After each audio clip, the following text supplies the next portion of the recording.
Hello everybody and welcome to another tank playthrough with Tesla. This game will be in my T57 Heavy and it's on Winter Himmelsdorf. The T57 Heavy is a tier 10 American auto-loading heavy tank and it kicks ass.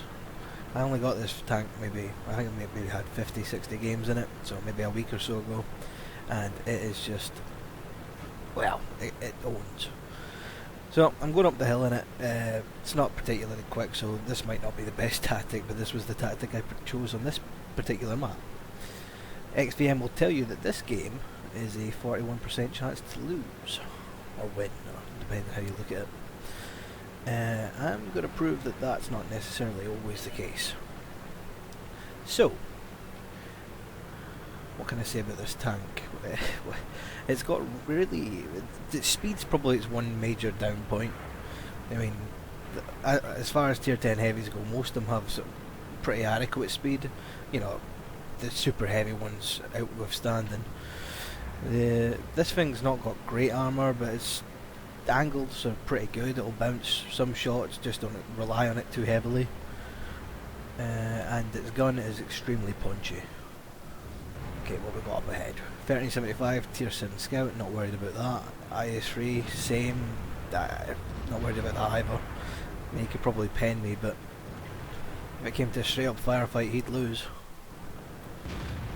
So we'll pretty much secured the top of the hill. What else is over there? Tiger 2. Okay, then time to try and deal with these tier 8s and tier 7. So the IS3's backing up, he's not daft, he doesn't want to engage at tier 10. But the Tiger 2, he's got no man's land. So we'll just finish him off, there we go. First kill, good start. Trying to get out of these guys' way as they're shooting. The awful Panther over there doing some shots. 23 seconds I think is about the reload for this drum, which for an autoloader is pretty much nothing.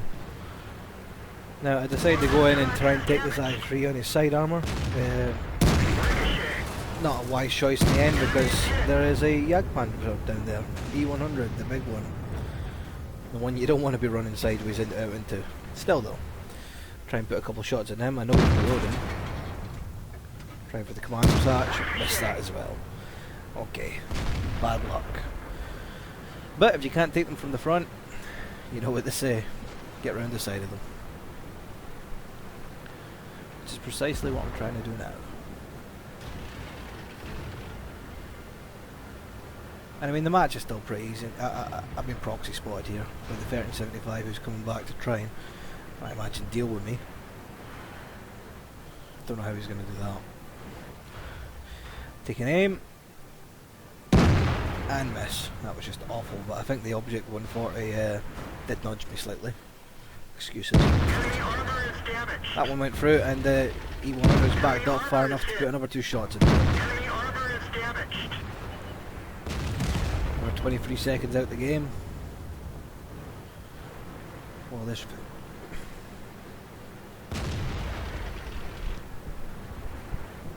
So he's aiming at me, so I've got no interest in poking my head out.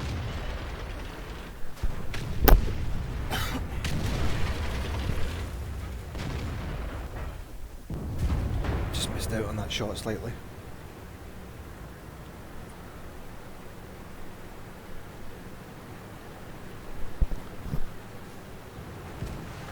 So, 7-5. We're already exceeding expectations. Done 2,800 damage so far, and this is when the damage really starts to ramp up a little. Don't know what this artery's doing over here, but well, it's not there anymore. So at least 3 tanks around this corner that we can see. We've got a full clip, so 4 tanks. He wasn't spotted. Emptied the drum into him, and he's left on 36 health, so that was lucky, but he gets taken out by the T-32. The enemy team up until this point has been keeping up, and that was very close. If I'd been just an inch forward, that would have done a lot more damage, I think. Still, time to punish him for it. But that was a bad shot, straight to the turret. The next two were better. Back off to reload. T-52's pretty safe where he is, I think.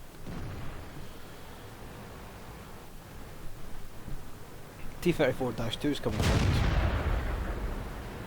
It looks like he's changed his mind. Try and side scrape a little. Make myself hard to hit. Carnarvon misses. T-34 misses, I think. Two of these commander hatch, deal with him. The last one into the commander hatch of the Carnarvon.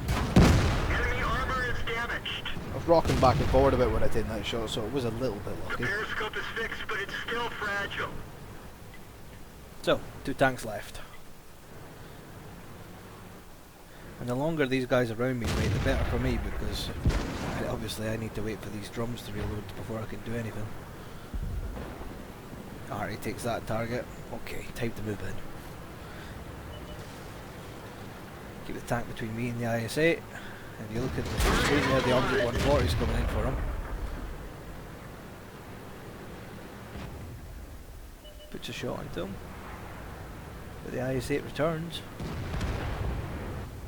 Small target. That's all this tank needs. It's pinpoint. Right, there's an Arty and a Jagdpanther 2 left. I can afford to take a shot from the Jagdpanther, but I really shouldn't be getting shot from that Arty. I figured he was probably facing towards the church, so I'll try and go round. The Jagdpanther finishes off our Allied E100, so he knows what he's all about.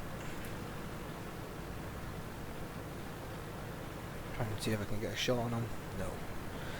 Okay, Arty first, then we'll go and deal with the Jagdpanther. Just hope he's not facing this way. Oh, that was a bit lucky. There he goes. Okay, so we're capping. Jagdpanther's probably had to make a choice of coming back.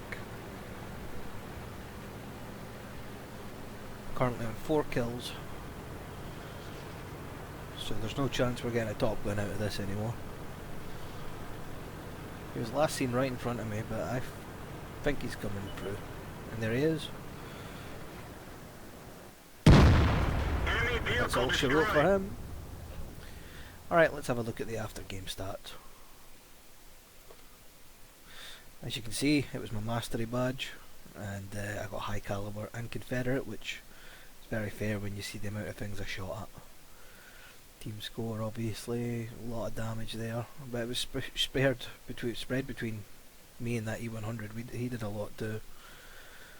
Let's see, 27 shots fired in total, of which 21 went in. It's not bad, I suppose. Okay, thanks for watching, guys. See you later.